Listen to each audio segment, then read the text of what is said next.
എന്തെങ്കിലും തരുമോ ചേട്ടാ? ഒന്നുമില്ല പൊടി പോയി ചേട്ടാ എന്തെങ്കിലും തരുമോ ചേട്ടാ? ചേട്ടാ 2 ദിവസമായി കഴിച്ചിട്ട് ചേട്ടാ.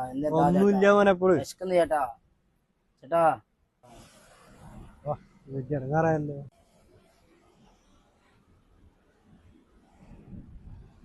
ചില്ലറൊന്നുമില്ല. ഗൂഗിൾ പേ പൈസ ചേട്ടാ എന്നാ ഇതില് ചെയ്തോ ചേട്ടാ. സ്കാനർ ഇതാ.